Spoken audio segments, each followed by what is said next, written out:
سورہ انفال آیت نمبر 33۔ اعوذ باللہ من الشیطان الرجیم، بسم اللہ الرحمن الرحیم۔ وما كان اللہ لیعذبهم وانت فیہم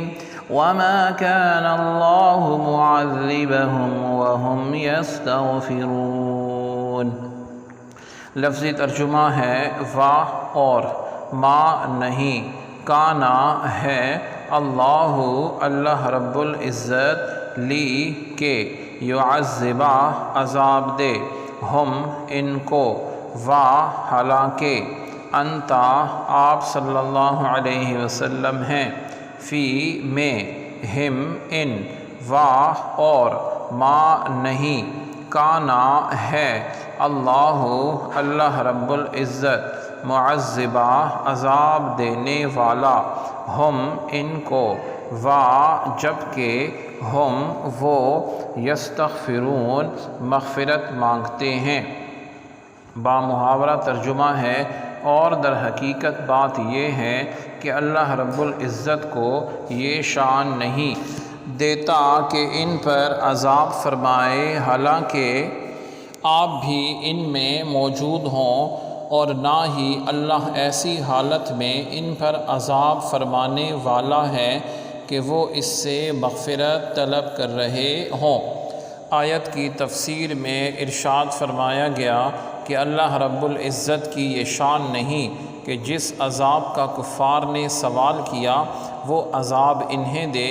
جب تک نبی علیہ السلام ان میں تشریف فرما ہیں، کیونکہ آپ رحمت للعالمین بنا کر بھیجے گئے ہیں،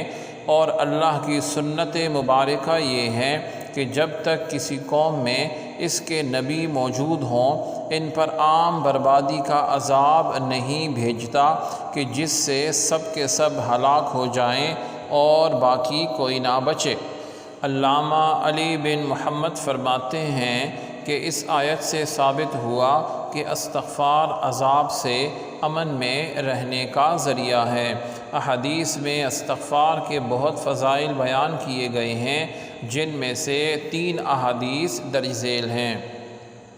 حضرت ابو موسیٰ اشعری رضی اللہ عنہ سے روایت ہے کہ نبی علیہ السلام نے ارشاد فرمایا، اللہ تعالیٰ نے میری امت کے لیے مجھ پر 2 امن والی آیات اتاری ہیں، ایک وما کان اللہ لیعذبہم اور دوسری وما کان اللہ معذبہم۔ جب میں اس دنیا سے پردہ کر لوں گا تو قیامت تک کے لیے استغفار چھوڑ دوں گا۔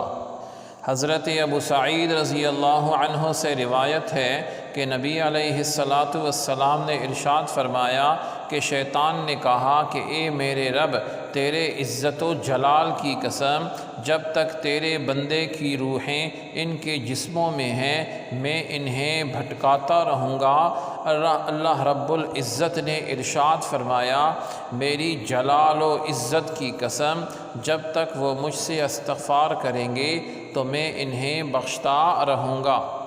حضرت عبداللہ بن عباس رضی اللہ عنہما سے روایت ہے کہ رسول اللہ صلی اللہ علیہ وآلہ وصحبہ وسلم نے ارشاد فرمایا، جس نے استغفار کو اپنے لیے ضروری قرار دیا اللہ رب العزت اسے ہر غم اور تکلیف سے نجات دے گا اور اسے ایسی جگہ سے رزق عطا فرمائے گا